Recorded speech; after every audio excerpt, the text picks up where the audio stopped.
jërë ngeen jëf mbokku déglukat yi buñ leen nuyu ba gën a seet Sud FM seen rajo 98.5 ñëw ngeen seen émission jano bi tey jii suñu gan moom mooy Hamidou Hann bokk ci APR moom nag moom mooy coordonnateur national de la cellule d'analyse et de prospective bu APR Hamidou Sud FM mu ngi lay nuyu. maa ngi lay nuyu El Hadj Malick di la remercier ci invitation bi. alors dañuy commencer waxtaan nag bennal ko li xew moom mooy université yi gis nañ lee coow yi bëri na fan yi trop yéen sax au niveau de l'APR jot ngeen def communiqué wax ne nañ fay étudiants yi seen bourse waaye itam appeler à la calme régler problème bourse ba mu jeex tax dans sa globalité alors noo jàngatee le problème des universités dans sa globalité par rapport aux questions liées aux bourses.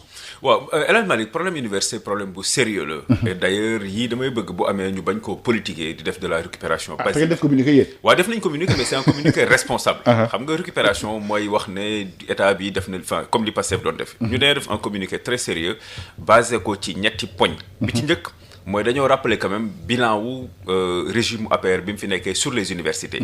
maanaam ñu revaloriser yokk salaire u jàngalekatu universités yi yokk aussi seen retraite li ñu woowee les PATS les personnels administratifs yi nekk université ñi dimbali professeurs yi ci université bi ñu yokk seen i salaire yokk bourse étudiants yi.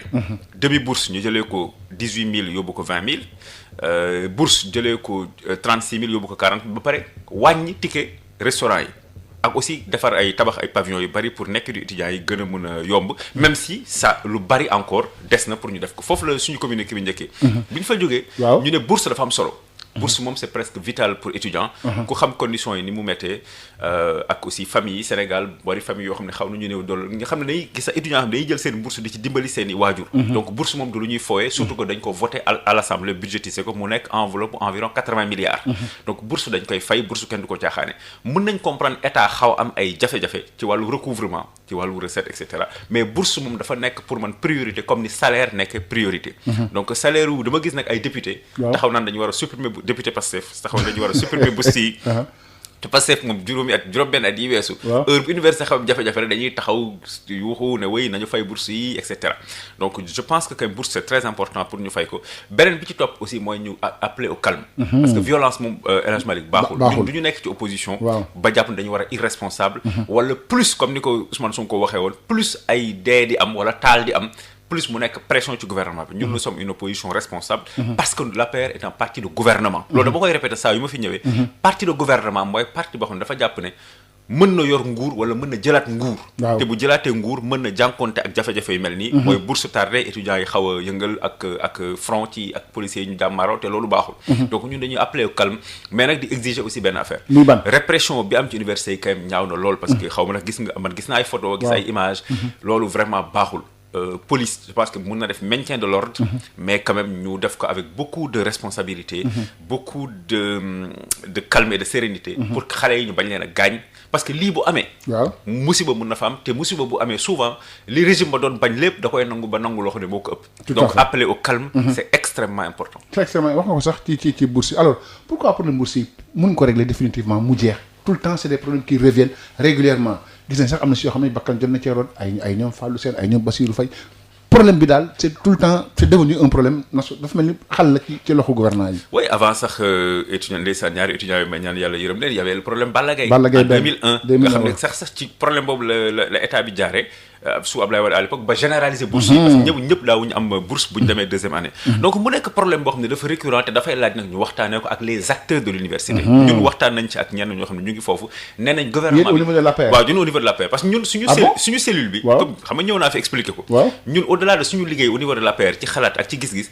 dañuy dem daje képp koo xam ne am na xam-xam wala ci actualité bu nekk dañuy woo ñoo xam ne ñoom foofu la ñu nekk ñu waxtaan ak ñoom parce que ñun bëgguñu jël ay solution yoo xam ne dañuy toog suñuy bureau rek APR suñu siège di ko xalaat parce que ñun amuñu compétence forcément c'est enseignement supérieur donc dañuy def waxtaan ak ay profs d'université waxtaan ak mouvement des étudiants républicains mooy bi nga xam ne suñu xarit suñu rakk Abdoulaye Diagne moo ko jiite waxtaan ak des représentants yenn syndicats yi pour ñoom ñu wax ñu lan mooy problème bi dëgg lan mooy problème bi dëgg benn li ci ñëwaat ci ñëpp ñi ñu gis mooy ma absence de concertation ñàkk waxtaan mooy ñun nangu nañ ne gouvernement surtout fi ñu toll nii mën na am ay problème recouvrer ay recettes loolu mën na nekk loolu am na mais jàpp nañ ne aussi bourse dafa nekk comme xam nga salaire fii tardé gu fi gouvernement yi yëpp ministres yi députés yi amul kenn ko fi taxaw weer wu dee fayuñu la te jàpp nañ ne étudiant quasiment moo gën a prioritaire ñooñu parce que bu biiram bu ci dara newul du jàng mais am na tamit wax nga ko mais am na ñoo xam ne tamit est-ce que bourse bi ñu ko war am ñu ngi koy am ça aussi c'est le parce que bii sur le cas précis là am na ñu xam ñu koy kaas dafa mel ni war ñu koo am. donc non loolu c'est la version du gouvernement. waaw mais aussi yenn amicales yi ñu waxtaanal. nee nañ gouvernement bi notamment ministre je pense xaw ma nu mu tudd Ngom je crois. Daouda Ngom li mu wax nee nañ du loolu. du loolu mais loolu lépp daal gis nga à la fin des fins. waaw mooy étudiants yi am nañu ay amicales yu leen représenté. waaw personnel administratif am syndicat. professeurs yi am étudiants mais aussi gis nga El Hadj Malick li muy wane lii lépp. li tax mu gën a dangereux. mooy lan. mooy Pastef dafa jëmbat yoo xam ne ni tey mu ngi koy gis. comme ci lan wàllu violence. xam nga juin 2023. waaw dañoo taal université bi. taal CESTI. taal fac droit. taal bibliothèque universitaire taal maanaam oto yi fa nekk presque yëpp ñu taal ko. gisuma kenn ku bokk Pastef. di ko ñaawlu à l'époque d'ailleurs ñu ci bari ñu bokk ci ñoom wala ñoo xam dañuy woote woon ñoom lañu bokk dañ ko doon encourager muy benn. donc kii gis nga violence boo ko jëmbatee ci opposition. di ko encourager. di ko suuxat di considérer da ngay teg pression gouvernement bi fi nekk. boo ñëwee en responsabilité tey jii loolu mooy dal beneen bi ma gis benn xale. mais est-ce que jëmbat violence tamit Amidou nga baal ma parce que tamit des fois c'était une réponse par rapport à la charge qu'ils ont vécue. tontu loon par rapport charge bi. non je ne pense pas que taal CESTI. non pas taal mais non man loolu laay wax mooy taal. beneen bi ma gis benn étudiant keroog yor lance-pierre. waaw. dafa am ci leader politique bu mu ko gisee woon. mu yoroon lance-pierre ma gis ay étudiants yu kaguleewu. yu encagoulé wu dafa am ci leader politique man maa ngi door a gis ci àdduna. leader politique bu encagoulé wu. gis nga ñun dañu war a nekk ay modèle quelque part dañu war a parce que ñun bu dee dañuy di politique. di woote ne dañu bëgg a yor réew dañu bëgg a diriger dañu war a nekk ay référence ci ñi nga xam ne ñoo gën a ndaw. parce que ñun boobu bu ñu gisee ñoom ñuy def yenn yi. ñoom dañ koy topp mais tout ça pour dire que malgré que Pastef ak. encouragé woon nañ yenn violence yi amoon université à l'époque ba ñu mujj tëj université bi ñun on ne fera jamais ça. on n'encouragera pas la violence on appelle au calme fi may mujj nag ci problème boobu. El Hadj Malick nga may ma ko dafa am ñu ma fi gisoon ñu ne ay universitaires lañu. waaw 2021 2023 lu xew ñu bind ay textes. waaw gis naa sa. waaw ñu bind ay textes. mais gis waaw ma gis aussi. ñu taal université. nga xam ne foofu la ñuy liggéeyee ñoom. xam nga li taal université dafa nekk lu garaaw ci ñun. ñu fa jàngee. mais ñoom non seulement dañu jàng. mais fa la ñuy liggéeyee mooy seen lieu de travail. amul kenn ku ci bind texte di ko ñaawlu à l'époque ma gisaat li am fii ñu jël ay xale di leen dal seen kaw police bi violé franche universitaires yi dugg fa dama gisul benn universitaire bu ci bind pétition may laaj ñoom fa lañ nekk. mooy expliquer sa interpellation bi quoi parce que. waaw waaw des fois may interpellation waaw. ces universités yoo xam ils étaient non parce que gis nga booy défendre da ngay défendre ay principes. man opposition laa nekk. mais jamais je n'encouragerai ñuy taal université. wala ñuy jël ay xeer di ko sànni ay policiers ba gaañ leen parce que les policiers. et les gendarmes et les militaires sont des citoyens c'est le peuple en uniforme. loolu rek moo ñu wutale ak ñoom suñu kër lañ jógee sax. waaw suñu kër lañ jógee suñu jarbaat suñu rak ak suñu mag exactement. donc man dama dul encourager aussi dans la même veine ñuy sànni xeer it policier ba di ko gaañ. wala policier aussi di gaañ xale bu góor wala xale bu jigéen ba indil ko parfois ay blessures irréversibles. mais malgré tout cela il faut défendre des principes. te universitaires yooyu dafa mel ni daal dinañ ci ñëw sur les libertés publiques. sur l'université sur dige yi fi Pastef defu ko. dama gisul daal benn pétition ñoom bu ñu bind may laaj ñoom fu ñu nekk. ñoom fu ñu nekk. mais finalement gis nañ léegi am na accalmie parce que pratiquement waxtaan ba xaw a jubóo ci cadre daal entre les autorités et les étudiants ça se dit c'est des choses à saluer. absolument non bien sûr bu ñu waxtaanee gis nga la affaire bi mënuñu xeex ba solution génn ci xeex. waxtaan mooy indi solution. mais nag li bon mooy peut-être souvent ñun et ça je parle pas du gouvernement actuel je parle vraiment de tout le monde. que ñuy privilégier peut na waxtaan. avant ñuy taal yoo xam ne ni finalement la ñu waroon fayee bourse la ñuy jël encore tabaxee ko li nga xam ne étudiants yi taal nañ ko wala policiers yi fa dugg yàq nañ ko. et ça c'est dommage alors benn mbir bi nag gis nañ ne fan yi ñu génn tamit président boo xoon na ko dafay il veut un premier ministre super fort. et il l'a matérialisé nag nga jàngatee ces décisions prises par le président de la République dans ce contexte de crise au sommet de l'État. waaw xam nga ñun El Hadj Malick question boobu lu am importance la. dama koy jéem a expliquer. jël suma temps un peu ba ma ko mayee. allez-y. Sénégal da ko ay textes moo ko régir. bi ci ëpp solo mooy la constitution. mooy régir maanaam fonction doxalinu état doxalinu président de la république fan la ay mission commencé fan la yem premier ministre fan la mission fan la yem ak gouvernement. te ñu fàttali ne premier ministre du institution. waaw institution yi fii président de la république la. Assemblée nationale gouvernement. Assemblée nationale ak les cours et les conseils économiques et social mais yooyu amatul. ak les cours et tribunaux. donc constitution bi xamul. premier ministre fort loolu amul ci constitution bi loolu binduñu ko. DG fort binduñu ko ci constitution bi dafay baax aussi comme ñoom dañu nekk di gouverner. war a nekk ay exemple di jàngale quelque part ñuy utiliser des termes yoo xam ne c'est propre aux situations gouvernementales. premier ministre fort c'est impropre loolu amul loolu c'est de la politique politicienne et puis amul njëriñ maintenant sur le fond. dafa am dañoo ne président mun na jël ci ay pouvoir am. jox ko premier ministre loolu article 50 moo ko régir. li am nag barki démb xaw ma démb. du loolu. lan moo am. li am mooy une réorganisation prémature yokk directeur de cabinet adjoint yokk xëy na quelques conseillers ñenn yi ñu yéegal leen ci benn rang en termes d'avantages et de responsabilité mais loolu c'est presque de l'organisation interne mu ngi mel ne léegi su ma ko doon mandarga sa kër gi. nga ne léegi ñun rédacteur en chef dañuy wut adjoint. chef du desk économie dañ koy wutal adjoint. chef du desk société dañ koy wutal adjoint. maanaam chef du desk léegi dañuy créer chef de desk culture société sport. Donc vraiment ça n'a absolument aucune incidence sur le fonctionnement régulier des institutions benn incidence rek la mooy incidence budgétaire. Au moment où d'ailleurs étudiants yi ñu ngi xuloo di xeex ak policiers yi parce que fayu ñu leen.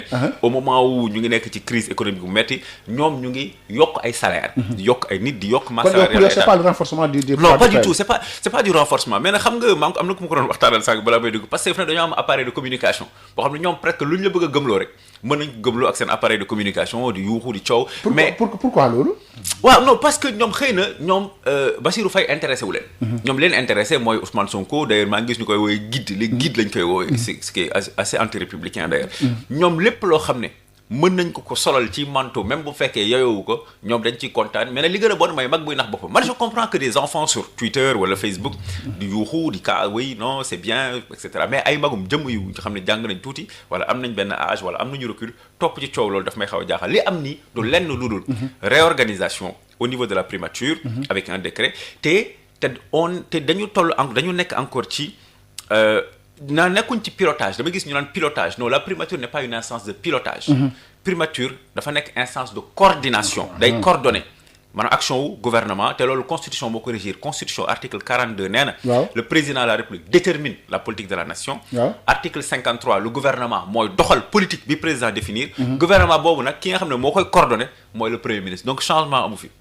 non mais c'est dans le contexte bi nga xam ne ci la am moo tax. ñuy wax ci contexte bi am quoi. parce que y a un contexte boo xam ne un peu. difficile au sommet de Pastef si on peut parler ici bien sûr. Entre le PM ak le président de la République. waaw ni nga ko waxee man neex na ma trop parce que souvent dañu naan sommet de l'État mais effectivement sommet de Pastef. Au sommet de Pastef mooy entre benn président wu parti ak benn militant wu. parce que Bassirou Faye militant wu Ousmane Sonko la nee na. léegi loolu ñoom seen i jafe-jafe. ñu dégg fi nag yoo xam ne mën na am nag njeexital ci état bi ça quand même faut le dire. parce que bu fekk parce que ñoom parti politique la ñu certes mais. ñoom ñooy gouverner. donc bu ñu amee yenn jafe-jafe crise politique mun na nekk crise de régime. Crise de régime dem li ñuy woowee crise institutionnelle parce que ñett yi bokkul. mais man dama mës a gis premier ministre bu taxaw naan président bi amul autorité. dama mës a gis premier ministre bu taxaw naan su mënul na ma jox.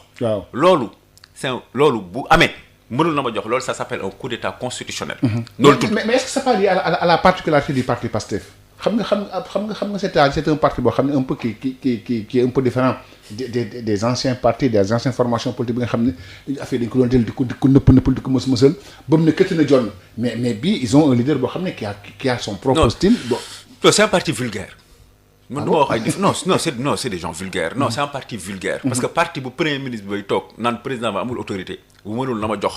parti boo xam ne dirigeants yi dañuy menacer seen njiit.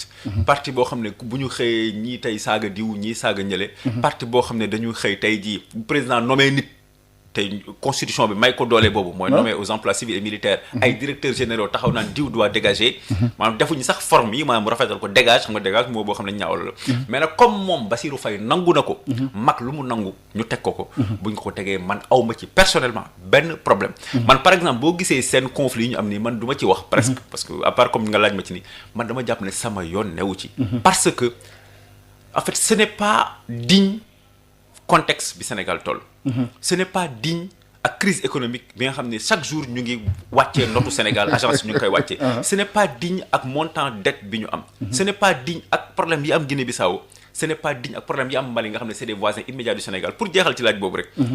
da ngay gis premier ministre ba dem assemblée parce que man souvent damay taxaw foofu dem assemblée parce que wax ci média wala wax ci live comme moom du def interview d'ailleurs mun ngeen d'ailleurs il faut ngeen insister pour un jour mu def comme ñun mu ñëw di def interview def live bokkul ak dem assemblée parce que assemblée mooy pencu li ñu woy ndaw réew maanaam réew mi comme ñëpp mënuñoo toog di délibérer dafa am askan bi ñu muy jox baat ne yéen décider ñu donc boo fa taxawee dafa mel ni Sénégal yëpp nga jàkkaar lool ne li xew Guinée-Bissau complot la alors que la veille président Sénégal il a reçu accueillir na président Embalo bi nga xam ne dafa am coup d'état et mu am ci ñaari problème mooy loolu mooy weddi na njiitu réew mi lu mu def ne presque dafa ne moom presque c'est une partie prenante d'un complot beneen bi mooy diplomatie c'est quand même le domaine réservé du chef de l'État. beneen bi ci topp mooy premier ministre nu muy waxee dafa am ay mots. dafa am ay mots xam nga boo toogee sa kër tey ñuy waxtaan bu ñu fayee micro yi ak ni ñuy waxtaanee nii bokkul. premier ministre dafa am ay mots dafa am kaddu yu muy yëkkati. dafa am benn classe bu muy am. te daal premier ministre daal li muy waxee dafa xaw a ñàkk classe quoi. un peu si ni muy waxee waaw. voilà ñu des ci loolu ba tey gis nañu tamit loolu am na mais dafa mel ni crise bi ça affecte plus l'opposition que le Pastef. je m'explique. parce que ñi nga xam ñoom ñooy dem mooy waa ku jéggi ñooy jógee fi dem di map bi di bokk ci Diomaye président. est-ce que yéen am ngeen jàngat bi au niveau de l'APR que cette affaire-là affecte plus l'APR que le parti Pastef. non parce que ay maires yi nekkoon ci ku jéggi ñooy dem rallier pouvoir bi. aw ma jàngat boobu. mais lii dafa yàgg Sénégal gis nga El Hadj Malick Sénégal moom. presque film la rek bu ñuy tegaat. fii moom nguur gu fi wàcc rek. gis nga ay maire ay député ku nekk wut benn lay. pour dem. ñii ne dañ ma woo ñii ne dama dem liggéey réew mi ñii ne. waaw des éléments de langage des éléments de langage donc man bi ma ñëwee APR. parce que première interview bi ma def. dama ne parti ñett la. waaw bu ñàkkee nguur. ñay toog des ak seen ngor. ak seen constance. ak seen loyauté. jàpp ne politique du rek nekk ci nguur. beneen bi mooy ña dem. transhumé ñoom moom dañuy pare rek ñoom mab ñeneen ñi nag mooy ñoo gën a garaaw mooy ñetteel bi mooy ñi xam dañuy toog xaar bés bu rafet xaar ku leen tokkaas ñu ne waaw démb réunion am na sax woowuñu ma donc man dem naa sama yoon donc moo le fait que des gens transhument bon peut-être que ñoom loolu lañ jàpp man pour man xaw na manqué dignité xaw na manqué loyauté xaw na manqué classe un peu mais nag man presque damay rassuré wu parce que désormais quand même sénégalais yeewu nañ et je pense que gis nañ exemple yu bari ci at yi weesu ñu transhumé mais bañ élection ba ci topp ñoom fi ñu dëkk dañ leen fa gagné te jàpp naa ne sénégalais yi gis nañ ñi nga xam ne nii lu ne waxal lañ ko fi président Macky Sall pendant 12 ans yonente la lañ ko waxalul ba mu paree wanee ginnaaw le lendemain ñoom ñu dem wala di wut buntu yu ñu demee bon je pense que là par contre c'est la responsabilité individuelle de chacun voilà et puis man sax ñu téye parti baaxul gi mën gis nañ après la perte du pouvoir les gens ont quitté en masse l'APR. Non, c'est une question très importante li ngay yëkkati nii parce que souvent dama leen naan yéen. ñenn ñi yéen li ngeen ne da ngeen koy bañ. mais nangu ngeen ko fukki at ak ñaar. waaw. naan woy ni ñuy manager parti bi wala ma ne ko mais yow nangu woon nga ko en fait. donc pourquoi subitement aujourd'hui nga ne doo ko nangu. xëy nga jàpp na daal sa temps bi nga amoon fii. ak bi ngeen nekkee ci nguur jeex na nga dem xëy na bu APR gagné woon 2024 bii ba xëy na doo dem fi ngay toog. mais man daal je pense xam nga man aussi dama gëm trop liberté. je pense que daal nit ko aussi boo ko neexee. ils sont libres mu dem far fu ko neex. et ñoom nañuy demee noonu la kayam ñu bari di. bon kon gaa ngi ñëw. non gaa yi yow gis nga capitaine Dieye ma koy nuyu ñëw na le major Kandji et puis y a d'autres jeunes. man notamment man cellule bi ma jiite. y a beaucoup de jeunes yi nekk Sénégal yi nekk diaspora bi ay cadres ay ingénieurs ay économistes ay docteurs en mathématiques ay médecins. yuy ñëw di ñu rejoindre kenn xamu leen mais seen compétence ñu indi seen ngëm-ngëm ak seen bëgg liggéey. qu'est-ce qui explique leur adhésion au niveau de la lu ñu leen expliquer ñoom. waaw liñ may expliquer souvent mooy. ñoom bilan président Sall. gis nañ yaay bunt bi yow.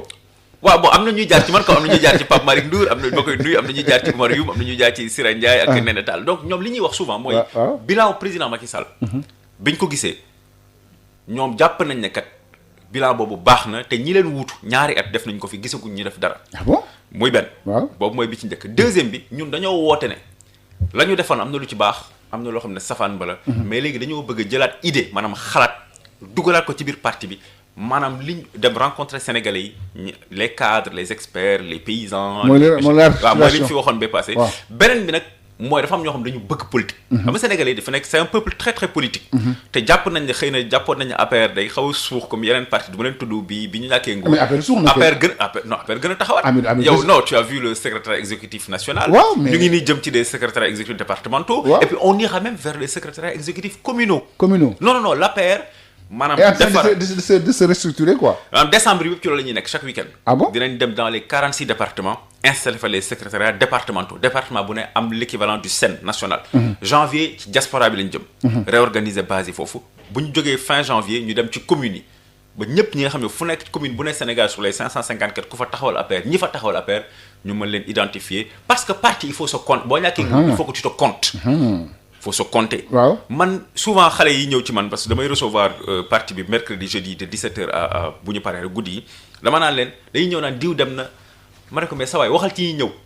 yow ñëw nga waxal sa bopp man ñëw naa keneen ñëw na Cheikh Niang ñëw na keneen Astou Demba ñëw na wax leen ci ñooñu ñi dem finalement te yàlla def na sax boo ko seetloo yow mi nekk ci média ñi dem APR presque ñi fa génn. ñun ñi gën a ñëw la ñuy tudd ko ñoom.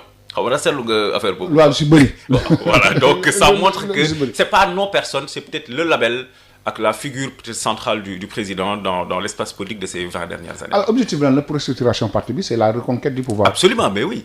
La reconquête c'est une matrice boo xam ne président Macky Sall moo ko édicté. moom moo ne dañuy def la reconquête. reconquête bi nag di jaar ci ñaari levier yu am solo. moo ko wax jigéen ñi ak ndaw ñi. nee na président Macky Sall nee na. waaw je veux rajeunir. je veux féminiser. maanaam dinaa jox ay responsabilités yu bari ndaw ñi gis nga ñu ngi tudd Pape Malick Sànq ak ñoom Sira ak ñeneen.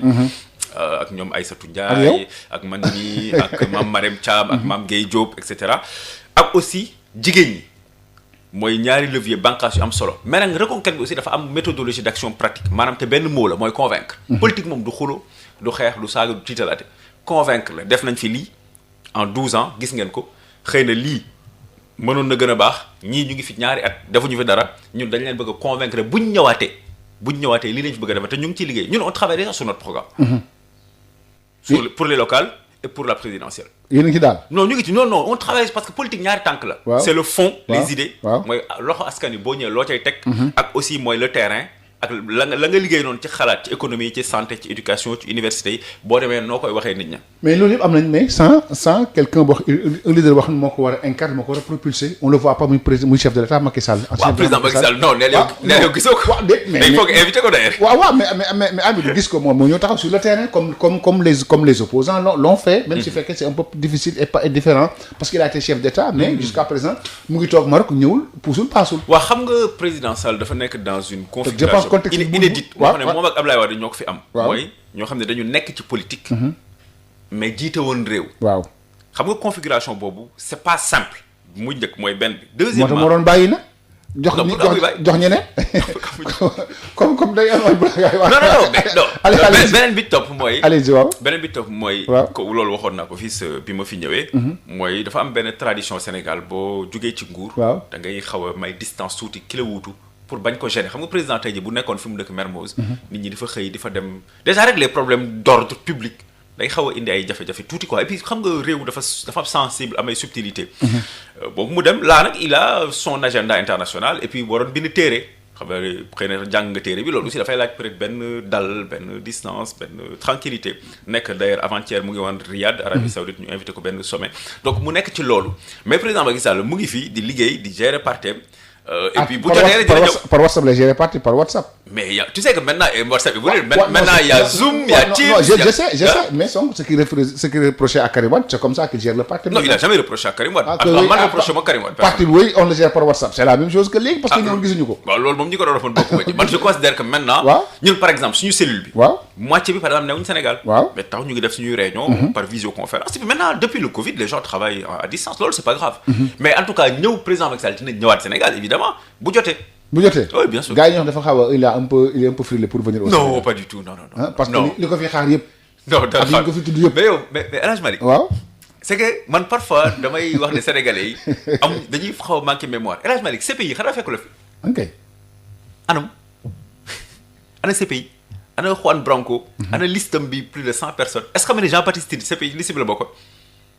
mais après ak le général xaw a karakat jeexagul non c'est terminé jeexagul non c'est terminé Amir jeexagul mise en accusation bi ñu déposé woon xaw ma haute trahison sur la dette gis nga jëmul fenn gis nga ñi fi menacé woon non gis nga le Pastef c'est du bruit non et du vacarme permanent seen man seen wax lu ma dóor sama doom mais léegi gis ne par exemple bu ñu ko tuddee ci dette cachée bi en tant que responsable moral il s'est levé ay avocat am sax def conférence de presse c'est important nga def waaw non ça par contre non El Hadj Malick gis nga dossier boobu moom waaw c'est extrêmement important parce que xam nga ñun mën nañ politique suñu biir waaw di waxantey affaire di tooñante des fois sax mu xaw a déborder mais li may wax rek man les excès de la démocratie ci démocratie la bokk waaw mais dette moom c'est sérieux parce que El Hadj Malick duñ ci bàyyi xel mais ñoom accusé wuñu Macky Sall ñoom administration bi la ñu accusé et loolu dafa grave parce que Sénégal dafa yàgg nawloo armem ñu koy tudd fu ne mu nekk d'ailleurs dëkk bi nga xam ne parmi les 20 pays yi ëpp solo sur les opérations de maintien de la paix ONU ci la bokk Sénégal di nawloo administration xam ne Senghor moo ko tabax ñu ñëw ne administration boobu noonu day makk ay chiffres xam nga président du moom mooy ñëw na day makk ay chiffres guddi non mais il a une responsabilité morale dans ça oui mais avant nga wax responsabilité morale il faut parler de responsabilité technique et pratique donc fonctionnaire la ñu attaqué donc ñun suñu démarche pour contester loolu c'était sur 2 axes muy lan d'abord administration Sénégal bii ngeen di tuumal di yàq seen der ñun dinañ leen défendre comme démb nañ doon défendre gendarme défendre ak Amidou défendre ak weddi tamit c'est différent. foofu laa jëm. allez-y waaw mais man dama lay jox ay non damay wax loolu. parce que loolu kon allez-y non léegi. allez-y waaw ñun dañuy défendre administration Sénégal. bu ñu paree défendre quand même suñu régime. te dama lay jox juróomi mandarga yu lay wan ne dette cachée mënta nekk.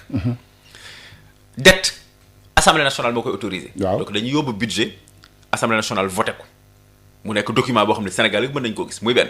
deuxièmement Sénégal buy leb day laaj avis cour suprême.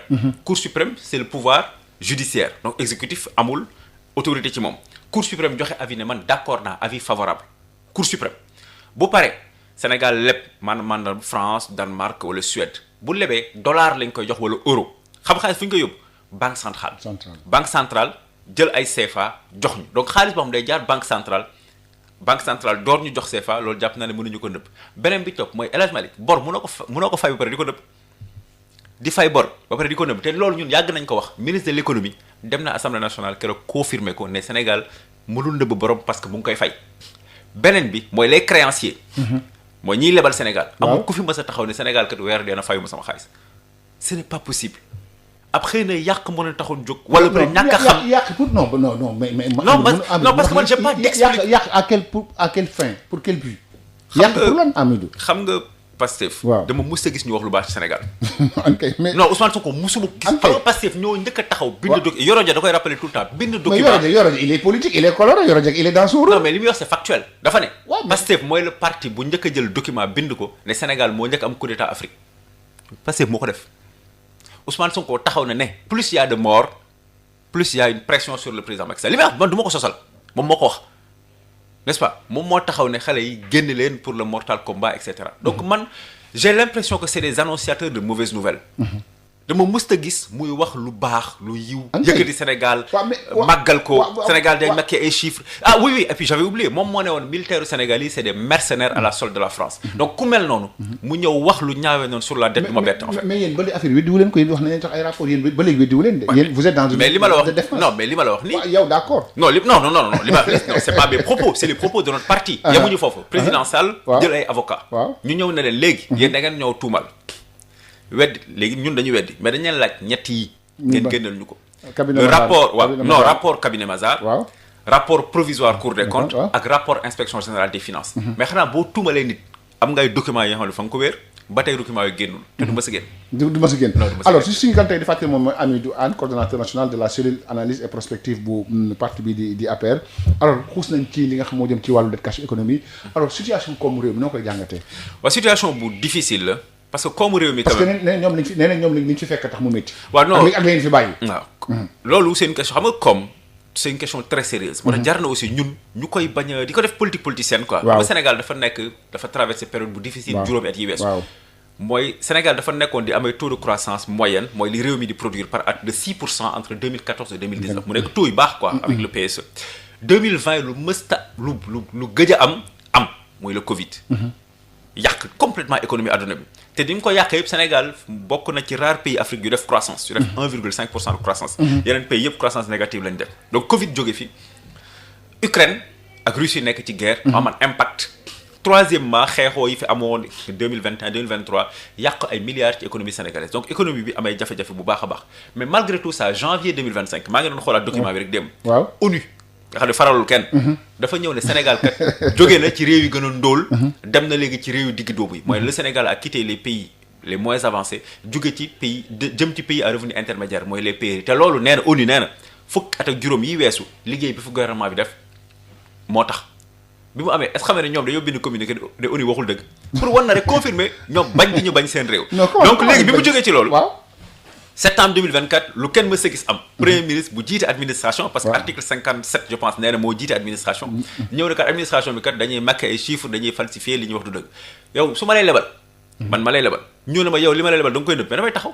FMI qui avait un programme de plus d'$1 milliard 1,8 taxaw.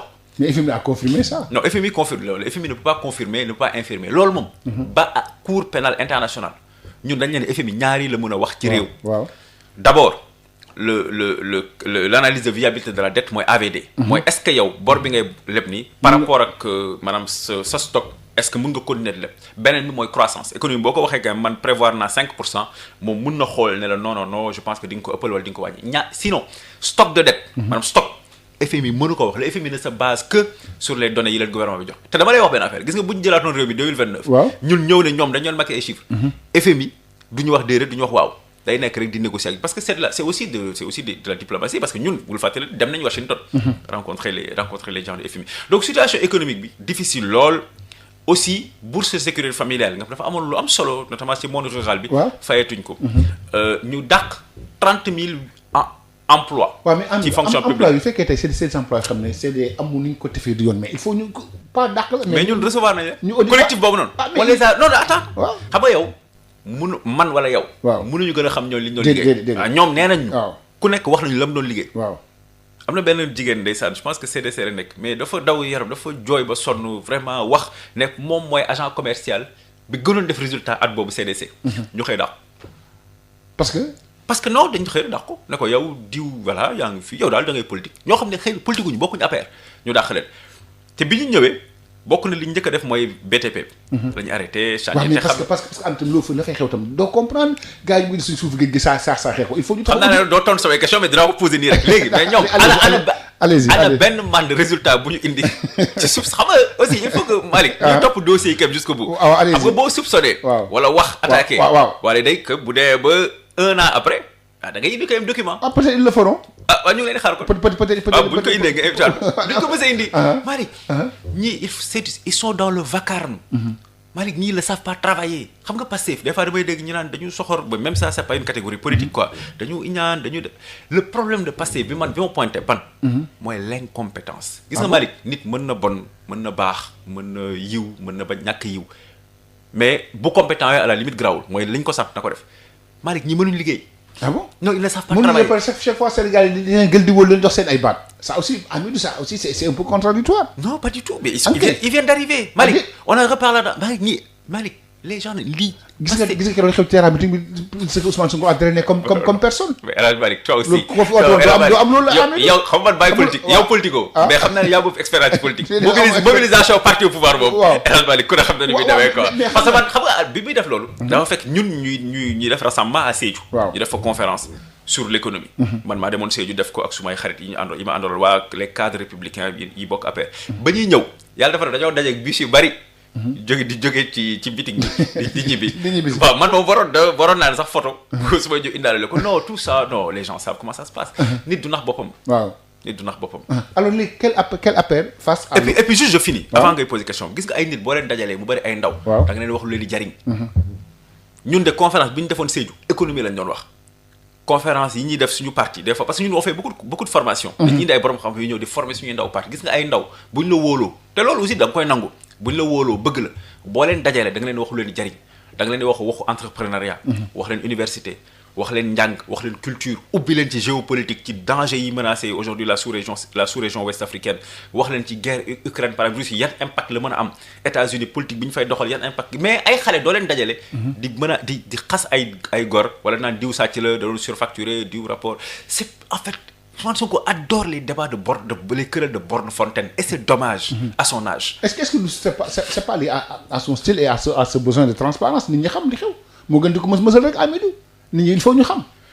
non est-ce que tu penses que besoin de transparence yegg na ci ministre boo yilif nga ne da doon sàcc moo doon toxal ko mais kuy sàcc dañ koy jàpp. kuy sàcc dañ koy jàpp kenn du ko toxal ministère beneen bi besoin de transparence que yegg ci ne def taal sa vidéo naan les magistrats c'est des corrompus.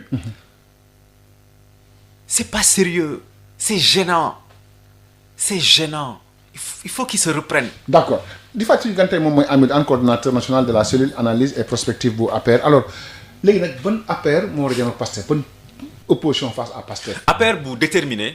Totalement. Voilà déterminé. Non il faut être déterminé. parce que ñi ay xale ak ñoom de. oui bien sûr APR bu déterminé. non du ñu ay xale Ousmane Sonko parle. c'est aussi ça aussi tout ça bon nga parle ma mais man souvent damay bëgg non quelqu'un qui a 51 ans au Sénégal c'est un vieux. waaw. c'est un vieux. waaw parce que Sénégal l'âge médian.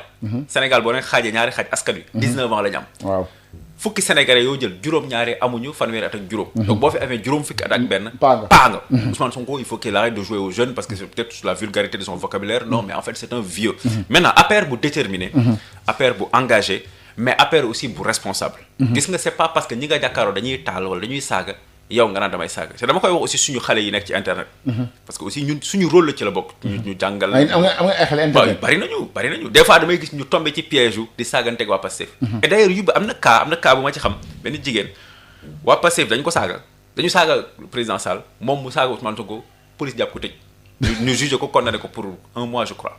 comme ça donc di wax ne aussi c'est pas parce que l'adversaire utilise des moyens anti-républicains que ñun dañu war a verser ci loolu. nous devons rester wax naa ko ci njëlbeen un parti de gouvernement. mooy parti boo xam ne tey jii bu ñëwaatee gouvernement day gouverner parti bu dul saaga FMI. du saaga France du saaga États-Unis du saaga sëriñ du saaga magistrat parce que ñun bu ñu ñëwaatee ci réew mais ñun on va collaborer avec le FMI. sëriñ si dañuy am jaxasoo ak ñoom bu baax entre mooy l'alliance historique entre le temporel et le spirituel. Les magistrats bu ñu tooñee bu ma la tooñee tey jii dooma dóor da ngay dem porter plainte. donc il faut aussi que nous soyons un parti déterminé un parti engagé un parti responsable mais nag aussi un parti qui rénove son logiciel. fondamentalement ñu xam ne nekkatuñu parti 2008. parce que nekkatuñu parti 2012. voilà mais on est le parti 2025 les réalités politiques. dafa soppeeku. population bi dañu gën a ndaw internet aujourd'hui di jouer rôle bu am solo ci dans nos démocraties et ça c'est pas seulement le Sénégal. intelligence artificielle bii ma gis nag moom. dina jaxase complètement politique. adduna bi surtout ci nan parce que dafay yombal. nga baal ma ci kàddu gi fenn wax lu dëgg. parce que tey jii mun nga toog yor sa chat GPT. bind ne El Hadj Malick Amidou devant la Tour Eiffel mu génne la photo ñu ñaar ñu toog di dans Tour Eiffel. donc mu nekk loo xam ne xam nga ak fake news yi. désinformation bi ak Facebook ak yooyu. intelligence artificielle da koy gën a yombal gën ko lawal. tey jii da nga gis photo yaa ngi gis di nga ko gis ñu naan la kii nga def rek bind ne dessinel ma nit ku mel nii mu toog ak El Hadj Malick Ndiaye 30 secondes IA bi dessiné ko donc il faut aussi ñun ñu nekk un parti boo xam ne jàpp nañ ne ñi nga xam ne ñoo sos APR kenn voilà am nañu way quoi vraiment parce que fondé parti 2008 mu gagné parti ñi àndoon ak président Macky Sall gagné 2012 ñi àndoon ak moom 2019 tey jii il faut que parti bi aussi gën a ubbeeku ci ay ndaw ubbeeku ci ay jigéen ak ñoo xam ne surtout politique guñu aussi que le parti aussi fasse son autocritique xool li doxul loo xam ne mënoon nañu ko gën a def wala loo xam ne amoon nañ yéene ñoom mais defuñu ko surtout ouais effectivement donc rénover parti bi waa nañu demoon dialogue jubóo ngeen ak ñoom léegi ñoom Ablaye Sow ñoom Ablaye Daouda Diallo mosuñu xuloo mais ils ont repris non Ablaye gis naa ko barki dem siège Ablaye Sow waaw Ablaye il vient aux réunions Ablaye Sow il vient toutes nos réunions léegi intégré nga bëggoo football bi Ablaye football la bëgg Ablaye nee naa ko yow football moo la gënal politique mais Ablaye bu ko football bi mayee parce que Ablaye c'est pas que bu ko politique bi mayee donc bu ko football bi mayee comme yow journaliste sportif que donc bu ko xam naa ne moom xam moom auditeur rétrosport la maa ngi ko donc bu ko football bi mayee day ñëw il vient à toutes nos réunions il vient à toutes nos réunions alors beneen paj moom moo jëm tam ci FDR le cadre de l'opposition. Alors est-ce que opposition bi FDR bi mu ngi dox na mu ko war a vous avez testé seen bopp def des manifestations. mais à part loolu vous ne réagissez pas communiquer rek. waaw xam nga aussi politique dafa soppeeku. et bokk na ci aussi ci mandargay passé pour man li mu yàq ci politique. waaw ba jàpp nañ ne communiquer léegi. baaxul mais bind. mais la politique. waaw baax na de bind communiquer dafa baax parce que bind bon man bindkat laa donc dama bëgg bind. lu bëri yow ngay bind lu bëri waaw bind lu rafet bind lu baax. bind lu yiw parce que politique gën a xamee sax waaw man ci loolu bind du politique du saagante di live ak di yuuxu. politique xamalal la bind. bu la journaliste woowee nga ñëw def interview. après ñu débat ku nekk wax sa xalaat après mu jeex. léegi aussi day jar aussi des fois ñu def effectivement des manifestations sur le terrain di féliciter les gens de la FDR def na marche bu am solo FDR ñu ngi liggéey se réunissent d'ailleurs beaucoup suñu siège di wane ne ñu ngi liggéey ñu ngi xalaat mais xëy na aussi liy différencier ak ñenn yi mooy dañu am na ak méthode xam nga fi ñu jëm dafa xaw sori waaw donc méthode dafa am solo dal def méthode def rigueur aussi xam nga ñi nekk FDR yàlla dafa def ñëpp gouverner nañu. waaw ok donc aussi c'est les anciens alliés de Benno Bokk Yaakaar waaw donc gouverner ñi nekkoon PD waaw ay ñoom PIT donc xam nga gouverner ak mësta gouverner du ñu bokk xëy na ni ñuy xeexee parce que li xamul état ñii dañoo xam état non est-ce que xam non parce que xamuñu état non ñii dañoo xam état jàpp nañu que état boo ko boo koy maanaam booy opposé wu ak ku yor état fam noo ciy demee et puis boo mësee gouverner nga xam projet pour lever financement ni mu mettee pour tabax ay BRT wala ay TER doo ñëw di opposé wu di ko taal waaw non donc li ñu opposé wu xëy na wuute na mais c'est très efficace quand même alors benn poñ moom moo jëm ci wàllu liberté yi. yéen vous avez dénoncé tout le temps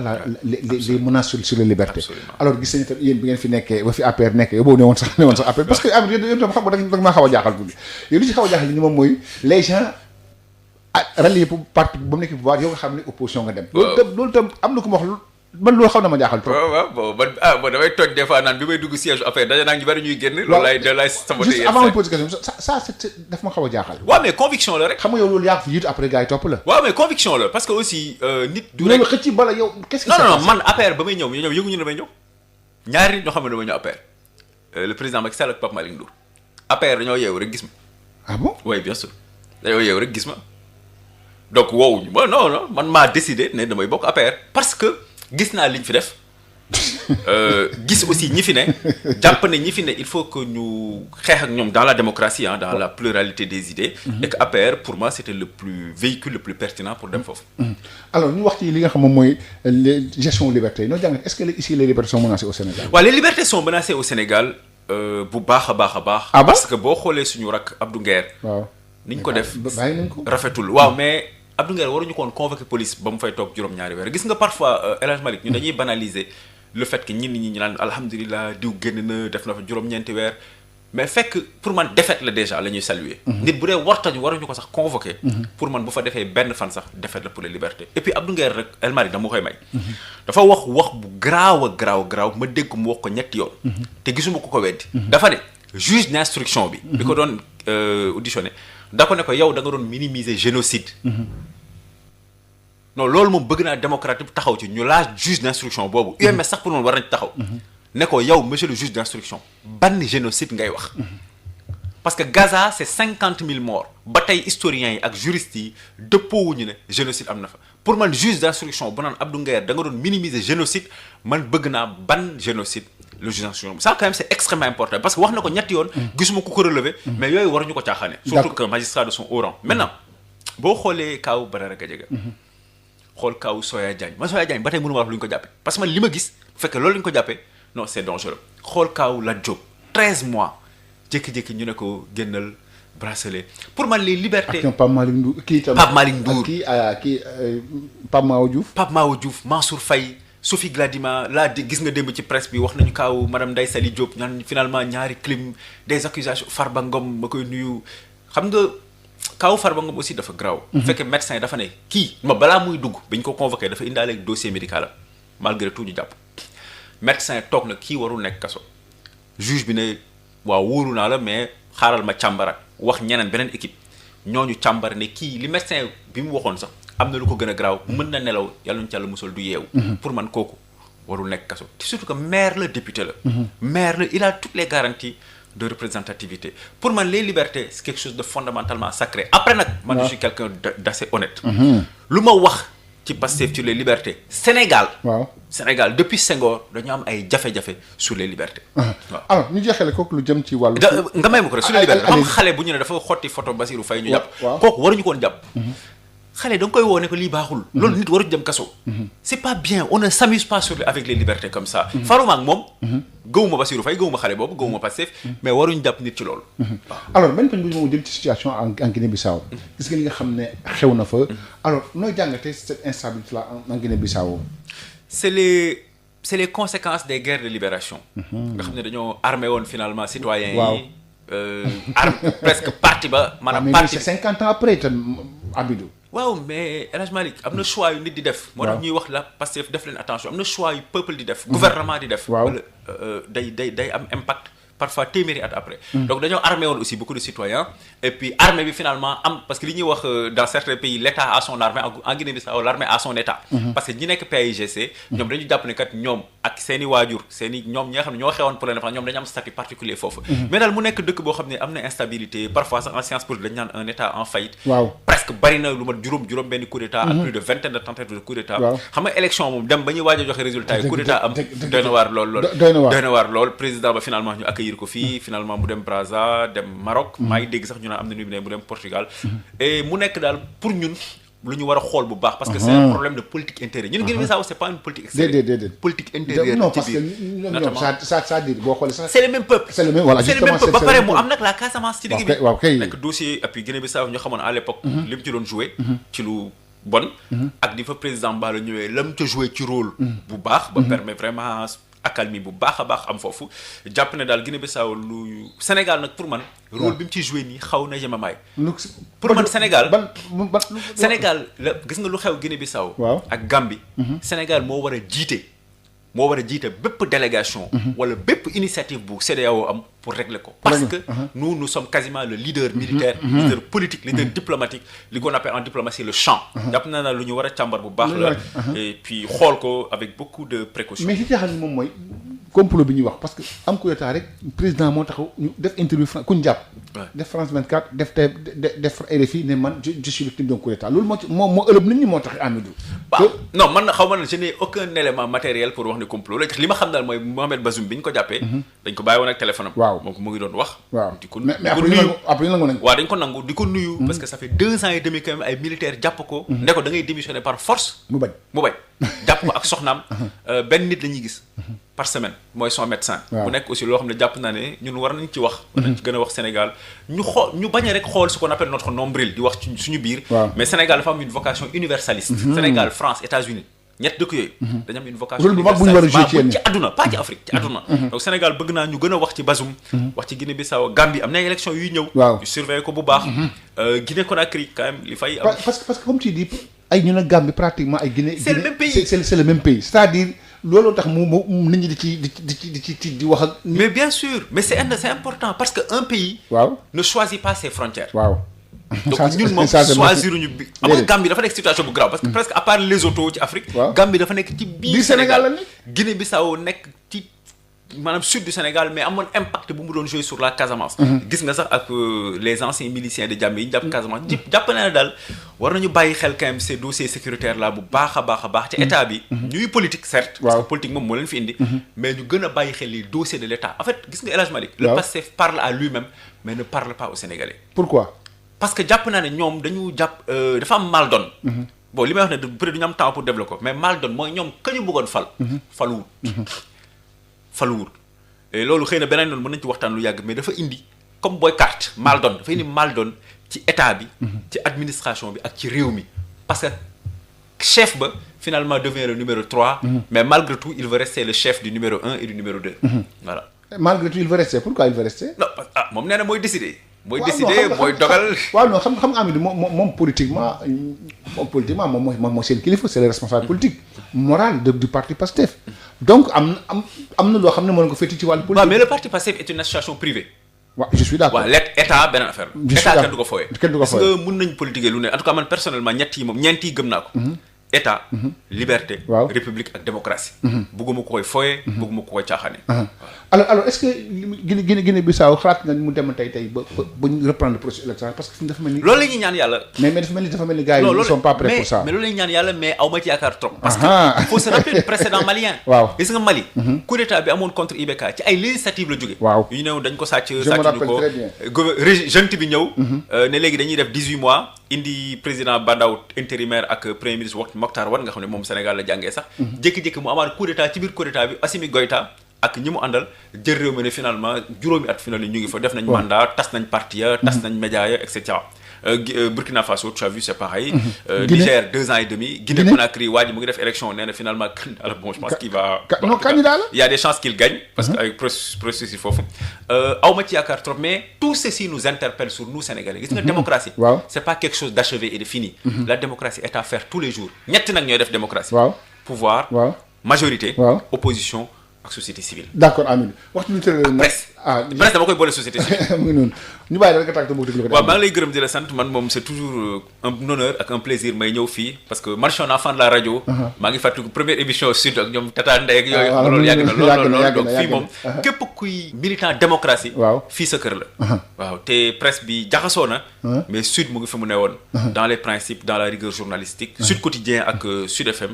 di leen ñaanal yàlla. merci beaucoup Amidou Anne nekk coordonnateur national cellule analyse et prospective bu APR moo nekkoon suñu gàntee ci émission Janoor ñu ngi ko sant ko gërëm bu baax a baax émission bi ni ñu ko tegaat nag suba ci la ñu après le journal de 22h merci à également Assane Thioune qui était aux opérations techniques rendez-vous beneen dimanche ak beneen invité jaa ngeen jëf